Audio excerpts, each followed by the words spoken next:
Ok, vamos a hablar entonces de energía.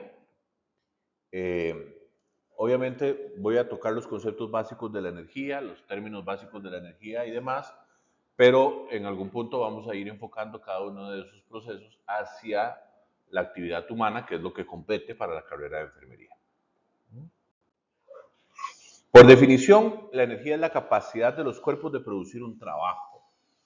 Entonces aquí, como suele ser mi costumbre en todos los cursos, siempre les cambio la forma de decir las cosas porque se dicen mal, ¿verdad? Cuando yo les digo la capacidad de los cuerpos de producir un trabajo, no, no es, o sea, no existe otra definición. La energía es la capacidad. Se use o no se use esa capacidad, ahí está. Obviamente se requieren ciertas cosas para adquirir ciertas capacidades, pero el que usted las tenga no significa que las use. Hay cuerpos que son capaces de hacer muchas cosas, pero no hacen nada. Eso no significa que no tengan energía, porque para eso ahora vamos a ver los diferentes tipos y formas de energía.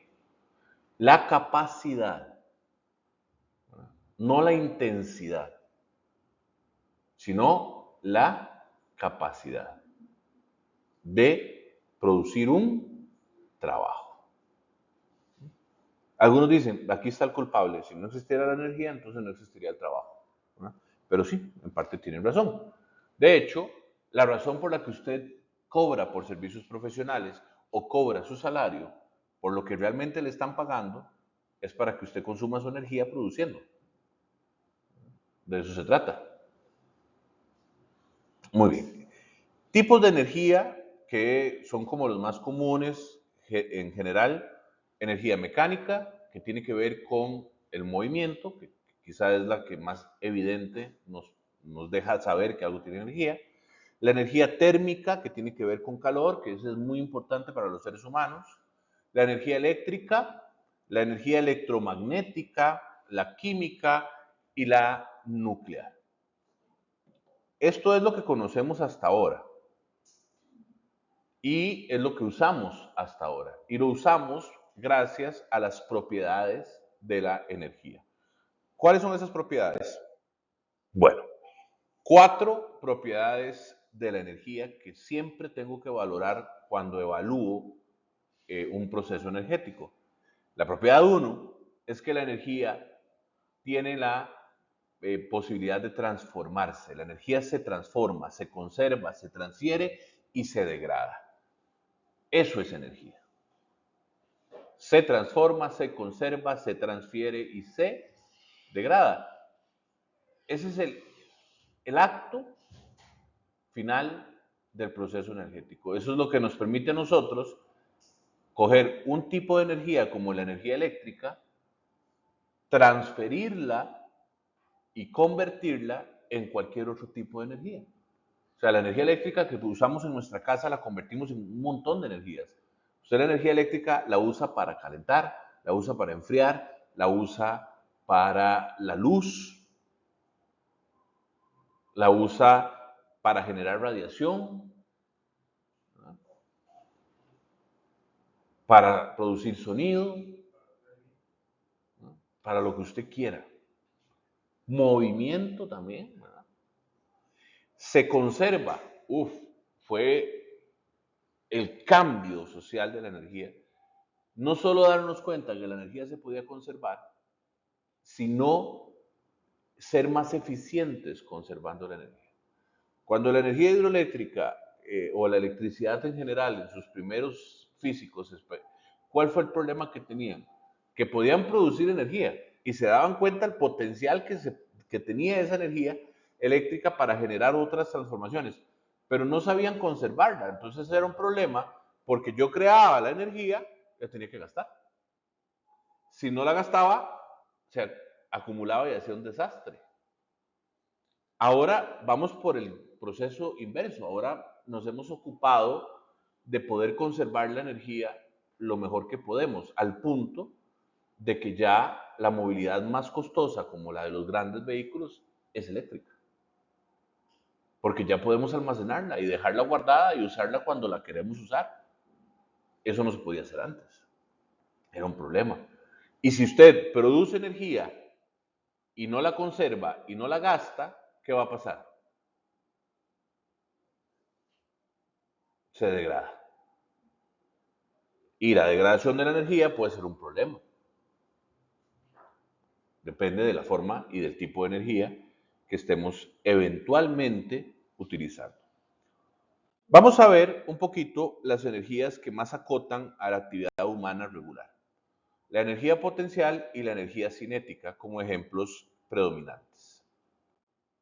La energía potencial, he allí el porqué la definición de energía habla de la capacidad y no necesariamente del uso o la intensidad. La energía potencial es la energía que posee un cuerpo en relación a la posición que tiene el cuerpo en el espacio.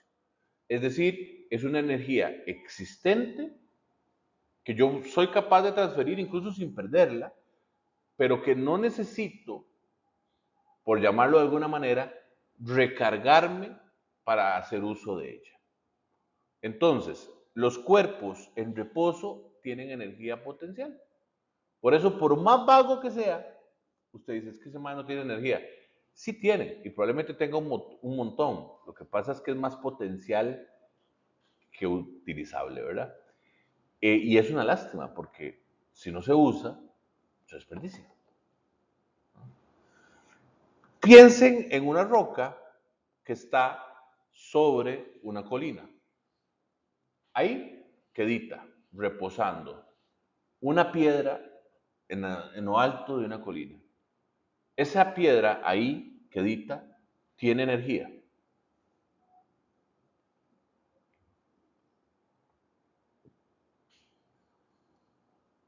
Estoy tomando Coca-Cola.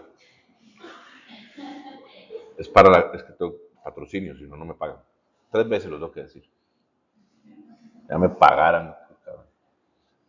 ¿Tiene o no tiene energía? Claro. ¿Y cómo la uso?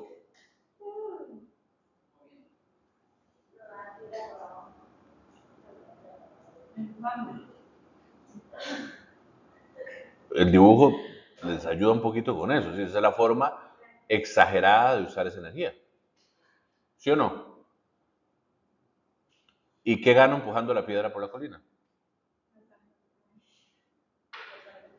O sea, les pregunté cómo la uso. Entonces, ¿qué gano empujando la piedra por la colina?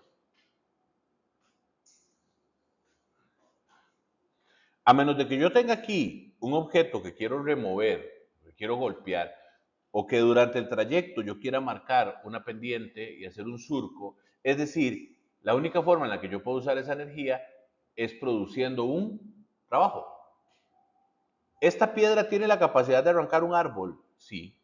Entonces tiene energía, porque esa es la definición. ¿Va a arrancar el árbol? No, si yo no la pongo a trabajar, no. ¿Ok? Pero esto tiene un problema.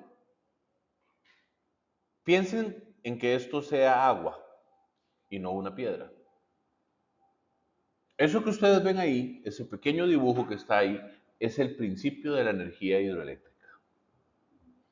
Yo cojo agua y la llevo de donde está muy arriba y la dejo caer lo más rápido que pueda y la paso por una turbina y entonces el movimiento del agua con la velocidad que trae y la fuerza que trae gira una gran turbina a mucha velocidad y esa turbina produce cargas electromagnéticas que se convierten en energía eléctrica. ¿Y es lo que yo voy a hacer? Porque la turbina está construida con materiales magnéticos, ¿verdad? Entonces al final, no solo lo puedo usar, la puedo convertir y la puedo almacenar, por ejemplo, en la batería de mi teléfono. Pero todo empezó aquí. ¿Alguno de ustedes sabe de dónde proviene la electricidad con la que cargaron su teléfono anoche? Esa que andan en el bolsillo en este momento consumiendo. ¿Qué río, de qué montaña produjo esa electricidad? Claro que ninguno sabe, ni yo sé, porque no nos interesa. Lo único que nosotros necesitamos es que la electricidad llegue a la casa y el único trabajo que nos piden para eso, ¿cuál es? Acordarnos cuando se paga para que no nos corten el flujo eléctrico. Pero para pagar esa electricidad, ¿qué tengo que hacer yo? Trabajar. Entonces no importa por donde ustedes lo quieran ver, la energía cuesta trabajo. No existe, desde su definición propia, energía sin trabajo. ¿Recuerdan cuando estábamos en bioquímica? ¿Para qué existe una célula? ¿Cómo existe? ¿Cómo una célula está viva? Gracias a que es capaz de producir y utilizar energía.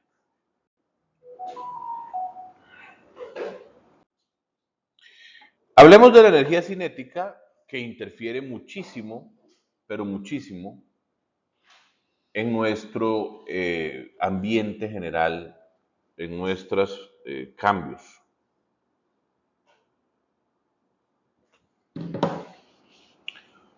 La energía cinética se refiere a la energía que posee un cuerpo en relación a su movimiento. El movimiento tiene una cantidad de energía que depende de la velocidad y la masa. Entre más velocidad y masa, mayor energía. Eso no se les puede olvidar. Si yo cojo este pedazo de espuma con el que protejo el micrófono, que tiene una masa, no sé, yo creo que sí puede tener una masa parecida a la de una piedra pequeña, ¿verdad? Una piedrita. Si le lanzo esto a uno de ustedes a mucha velocidad,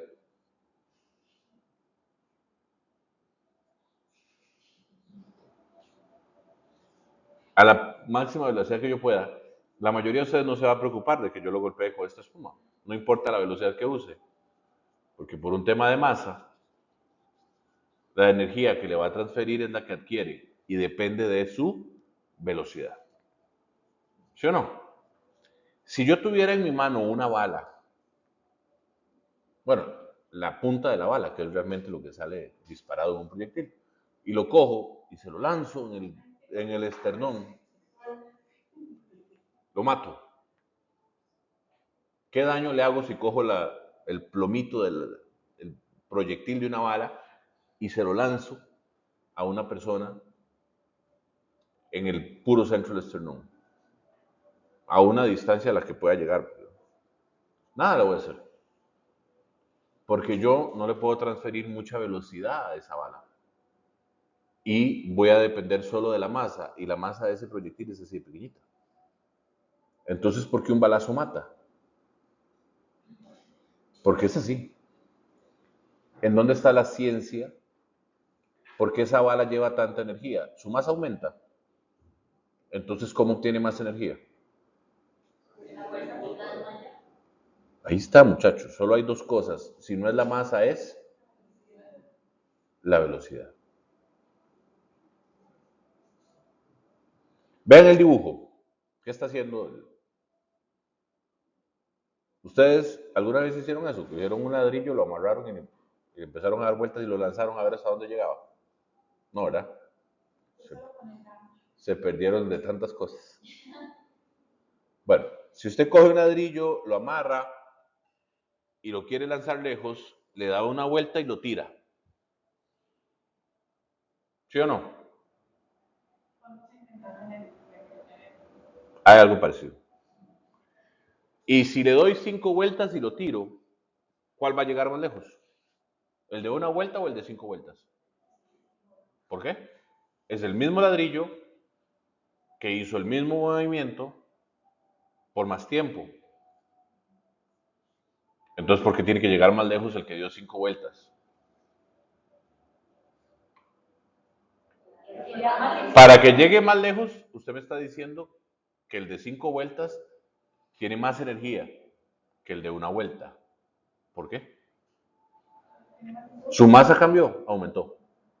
Cuando yo le doy 5 vueltas se hace más grande el ladrillo, más pesado. ¿Qué pasa cuando yo le doy 5 vueltas? Y como no se puede ir Si aumenta la velocidad, aumenta la energía, pero está amarrado, no se va a ir. Entonces, ¿qué pasa? La energía se acumula. Y entre más vueltas le dé, más energía acumulo.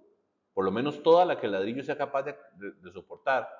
Y cuando lo suelte, la voy a liberar. Por eso no es lo mismo una vuelta que un montón de vueltas. Bueno, depende de quién dé las vueltas, por supuesto. Así funcionan las ondas, las de tirar piedras, como la de David y Goliat.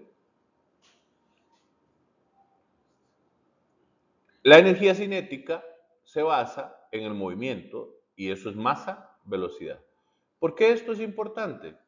Aunque se los digan, parece de sentido común, pero la gente parece no entenderlo. Si dos motociclistas que pesan lo mismo, en la misma moto que pesa lo mismo, se estrellan contra el mismo poste de luz, ¿de qué depende quién va a salir mejor o peor?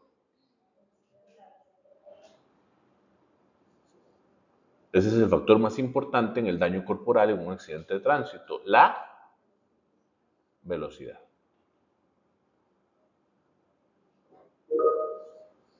Así de fácil. A mayor velocidad, más energía. O a mayor masa, más. Y eso ustedes lo saben, ¿sí o no? No es lo mismo que al Priscila, por ejemplo, yo me acuesto ahí y le digo a Priscila, brínqueme en la espalda. Probablemente no me pase nada. Pero si yo le digo a Priscila, acuéstese ahí y yo le brinco en la espalda,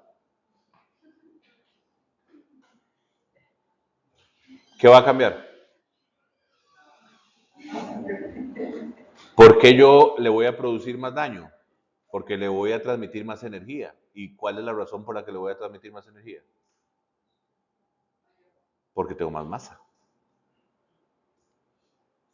Entonces, si usted alguna vez se ha preguntado por qué en el boxeo se pelean del mismo peso y no de pesos diferentes, ahí está su respuesta. Mire que el flaquillo es más rápido, más de todo. Sí es cierto. Digamos que usted meta un peso pluma con un peso pesado. ¿Quién va a recibir más golpes? El más pesado va a recibir más golpes, porque es más tieso y le cuesta más la movilidad. Estamos clarísimos en eso. O sea que en temas de ganar la pelea por puntos, probablemente la gane el flaco, pero no va a llegar ahí, porque la mayoría de las veces va a ganar el peso pesado, porque lo va a golpear menos, pero cada vez que lo golpee,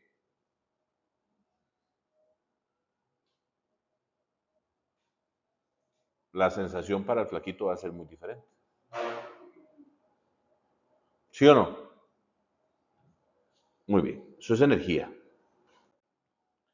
La energía interna es el resultado de la contribución de la energía cinética de las moléculas o átomos de nuestro cuerpo. Y eso lo tienen que tener claro. En bioquímica vimos, y en otras materias también, cómo estaba formado el átomo. ¿Cómo está formado el átomo? Tiene un núcleo de protones y neutrones. ¿Y qué pasa alrededor?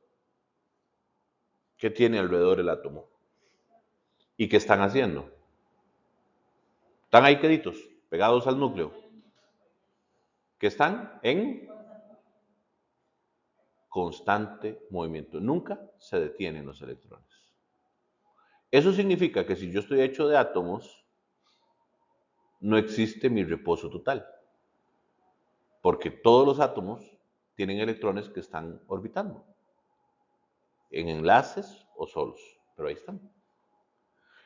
Entonces, cuando yo mido un cuerpo atómicamente, siempre va a tener energía, porque siempre va a tener movimiento, por sólido y quedito que esté, así sea una piedra encima de una montaña. Lo único que yo necesito es poner esa energía a producir trabajo. Pero ahí está. Entonces, estos ciclos, que generalmente son ciclos, se pueden agotar porque la energía se puede degradar. Entonces los átomos se van. Porque la materia no se crea ni se destruye, solo se transforma. ¿En qué? En temperatura.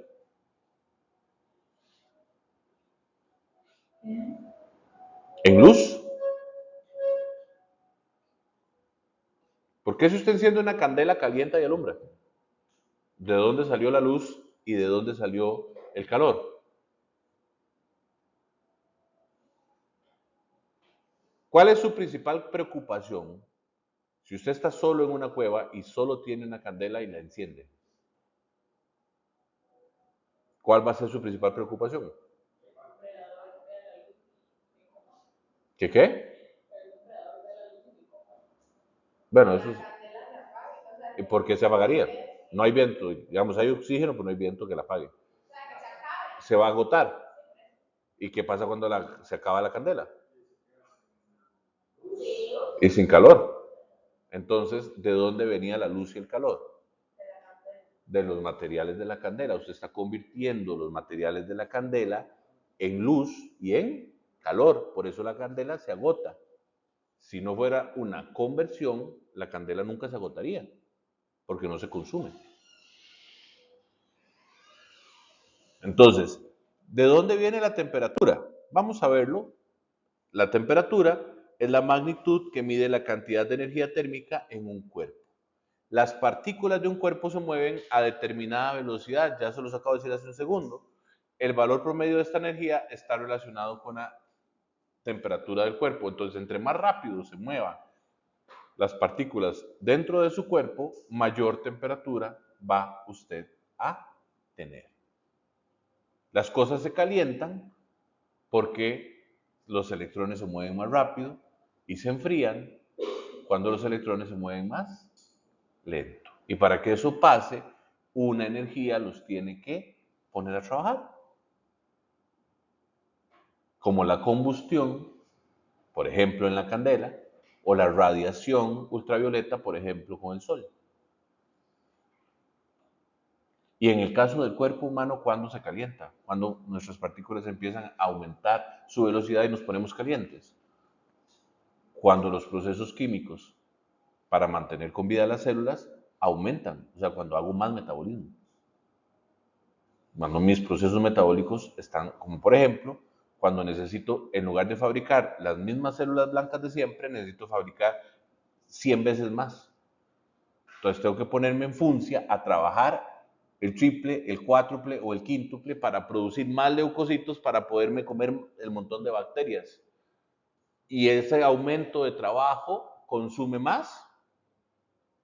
Y entonces la única forma en la que puedo suplir eso es moviendo todo más rápido. Y si aumenta la velocidad, aumenta la. Y si todo se mueve más rápido, aumenta la temperatura. Y por eso mi temperatura corporal se eleva. Cuando usted hace ejercicio, se calienta. Claro que sí. ¿Por qué no le da fiebre? No se preocupen. En la próxima clase les voy a explicar. Su cuerpo está preparado para enfriarse cuando se lo caliente. ¿Cómo medimos la temperatura? Bueno, hay 3 magnitudes, ¿recuerdan? Celsius, Fahrenheit y Kelvin. Los grados Celsius están basados en la molécula por excelencia del universo. ¿Cuál es? El agua. ¿Y en qué se basan los grados centígrados o Celsius para utilizar el agua? Muy fácil. 0 grados centígrados o 0 grados Celsius es cuando es la temperatura donde los electrones del agua congelan el agua. Todas las temperaturas que se igualan a esa temperatura se miden como 0 grados Celsius, el punto de congelación del agua. ¿Y 100 grados Celsius dónde es? Cuando el agua hierve, cuando el agua pasa a gas. Todas las temperaturas que se igualan a ese punto exacto en la que en que el agua se evapora, se consideran 100 grados Celsius. Entonces, cogemos la escala de temperatura del hielo al vapor y lo dividimos en 100 de 0 a 100 y así medimos la temperatura de las cosas en Celsius, que es lo que nosotros aquí en Latinoamérica usamos. Hay países muy raros donde se inventaron los grados Fahrenheit. ¿Por qué? Porque ya existían los grados Celsius y tenía tanto sentido, pero ellos necesitaban decir que tenían una forma propia. Entonces se inventaron los grados Fahrenheit, basándose, según ellos, en el movimiento electrónico del nada a el agua igual. Cuando el agua se congela, son 32 grados Fahrenheit. O sea, es el equivalente a 0 grados centígrados. Y cuando el agua ebulle,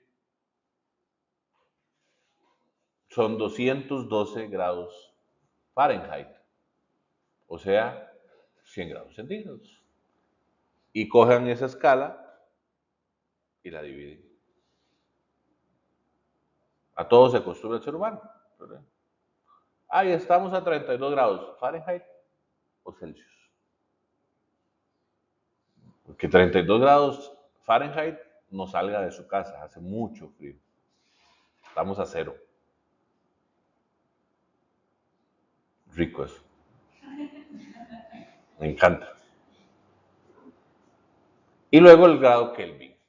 Los grados Kelvin están basados en un aspecto completamente teórico, porque no se puede demostrar. Si el calor de las cosas ocurre por el movimiento de los electrones en un átomo, ¿cuál sería la inexistencia absoluta de temperatura? Cuando no se muevan los electrones. Eso nunca lo vamos a ver, porque entonces el átomo no existiría. Pero cuando un electrón no se mueve, esa sería la ausencia total de temperatura. Y eso es a lo que se considera 0 grados Kelvin. El cero absoluto, que es teórico, pues no se puede llevar a la práctica. Y basándose en eso, la velocidad de los electrones va dándole un grado Kelvin a la vez. De ahí para arriba, lo que usted quiera.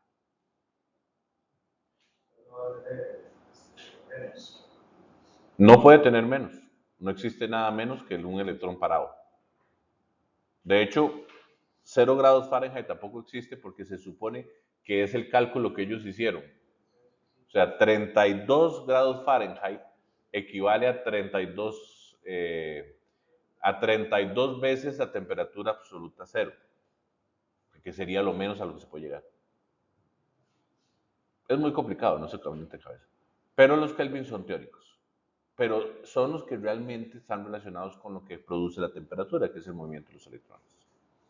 ¿Cómo mido la temperatura en el cuerpo de las personas? Con un termómetro.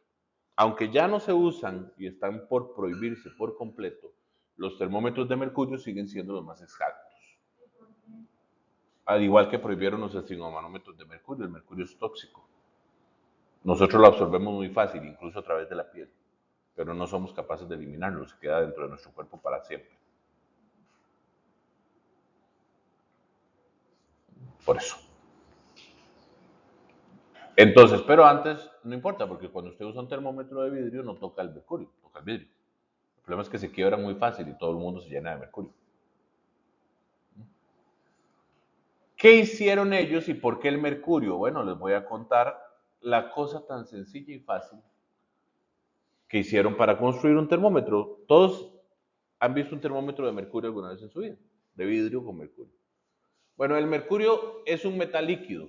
¿Ustedes sabían eso? No, bueno, si no sabían se los acabo de contar. Y tiene una característica muy interesante. Este metal líquido, cuando se calienta, se expande, porque las partículas se separan, pero no se convierten nunca en gas. Entonces, entre más caliente, más se expande. Su volumen aumenta. Entonces, el volumen de la misma masa de mercurio varía dependiendo de la temperatura. ¿Ven qué interesante?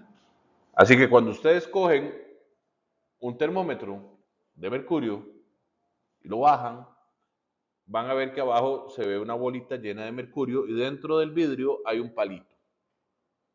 Entonces lo que usted va a hacer es calentar el mercurio que está en esa bolita y como está tallado, apenas cabe, si usted lo calienta, ¿qué va a pasar con el mercurio? Se expande. Pero el único lugar por el que puede crecer es por la varilla. Y la varilla está medida dependiendo de a qué temperatura usted caliente el mercurio, va a llegar hasta aquí, va a llegar hasta aquí, va a llegar hasta aquí o va a llegar hasta aquí. Por eso es el más exacto de todos. Usted se lo pone ahí y su calor se le pasa al mercurio en unos 2 o 3 minutos. El mercurio va a estar tan caliente como su cuerpo y se va a expandir dependiendo de esa temperatura y va a llegar hasta la rayita exacta a la que le corresponde.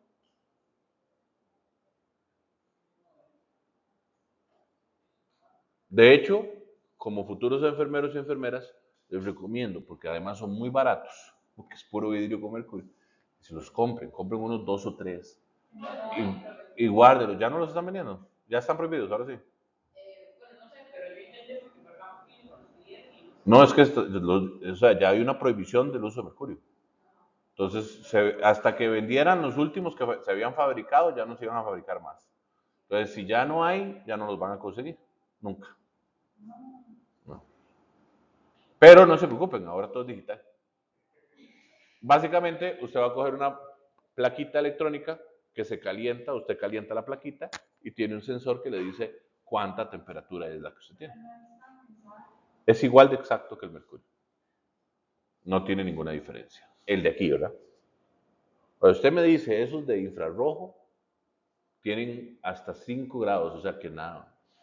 Digo, perdón, hasta 0,5 grados. Es que puede ser muy complicado y además todos se usan diferente.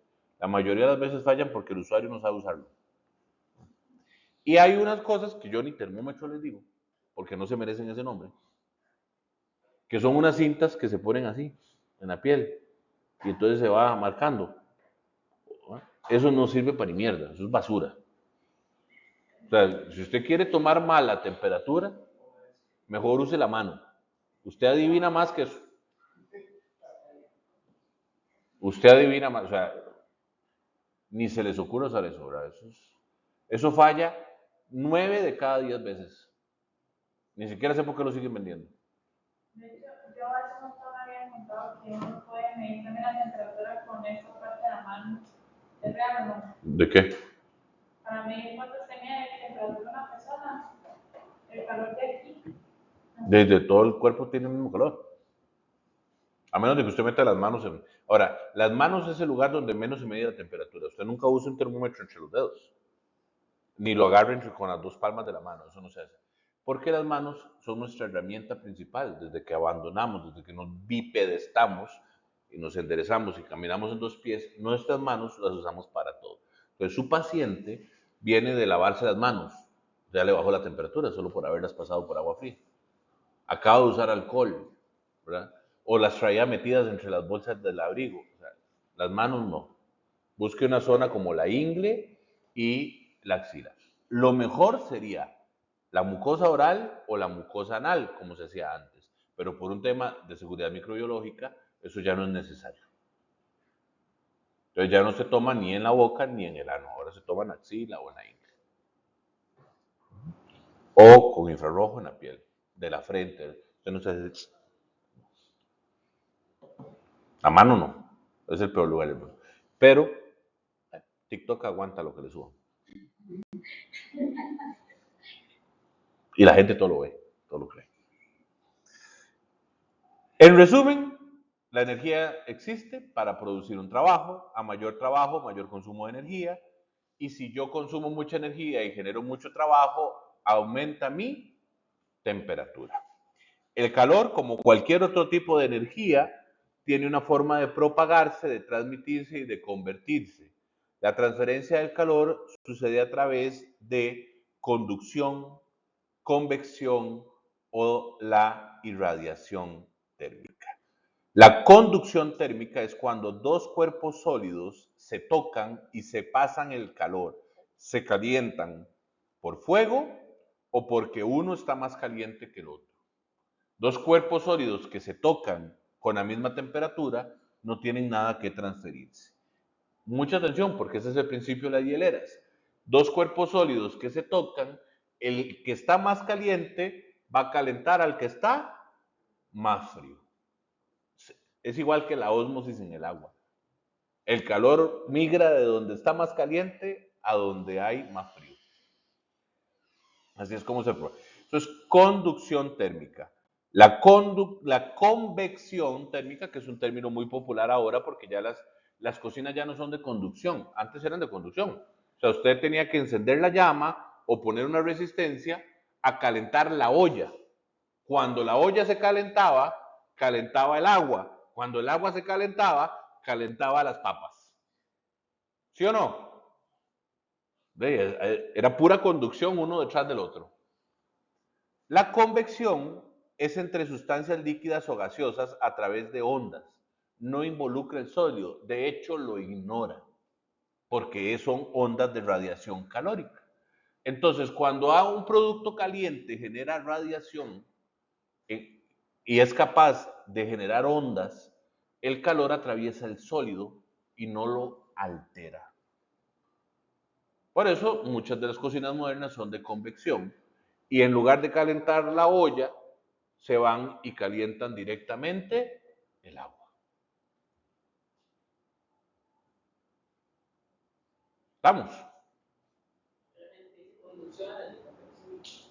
Y las de convección se usan con tapa, porque también calientan el gas. Entonces, si usted no le pone tapa a la olla, en su cocina de convección, va a calentar el aire que está dentro de la olla. Usted pone el sartén a freír un bistec y dice, ¿qué hijo de puta cocina más pendeja? No sirve para nada. Porque todo el calor se lo está llevando el vapor y el aire.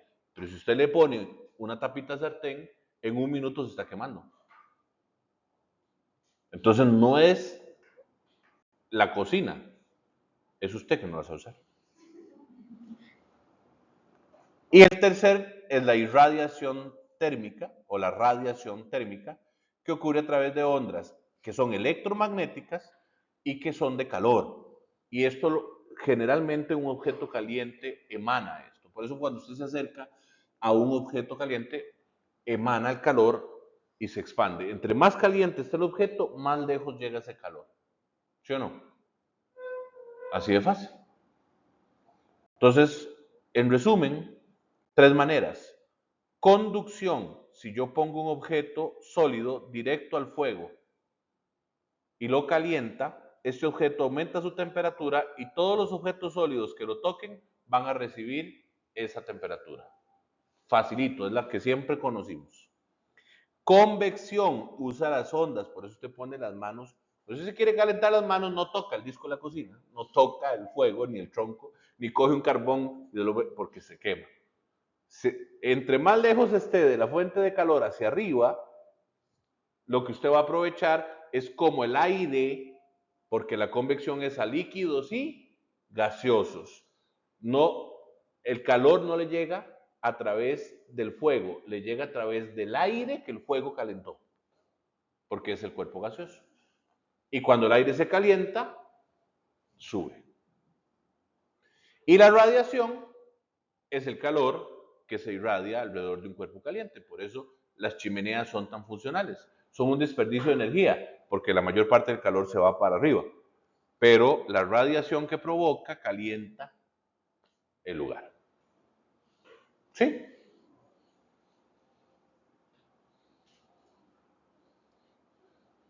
Cuando están perdidos en la montaña y tienen una persona que está a punto de hacer hipotermia, ¿cómo lo calientan? Prenden fuego y lo meten al fuego. No podemos prender fuego, no tenemos fuego. ¿No tengo convección y radiación? Sí, yo tengo radiación, por supuesto, porque yo tengo calor. ¿Sí o no? Por eso cuando usted duerme con alguien, depende de lo que a usted le guste. Si a usted le gusta calorcito, se le acerca. Pero si usted es muy caloriento, duermen cada uno en su esquina. Porque usted irradia. Ahora, es más efectiva la conducción que la radiación. ¿Por qué? Porque usted tiene poco calor, apenas 37 grados. Entonces, si usted quiere transferir su calor por radiación va a tomar mucho tiempo y además si el aire está frío, la radiación se corta. Entonces, no le queda de otra que hacerlo por conducción. O sea, quítense la ropa, júntense y pónganse la ropa encima. Pero nada más para transferir el calor, ¿no? Ninguna otra actividad está permitida. Es uno de los ejercicios que vamos a hacer en la excursión. No, mentira. No, entonces los adelanté. Bueno, y la última diapositiva, que es la del termómetro, no, ya lo dije antes, ya les expliqué cómo funciona, ya me había adelantado.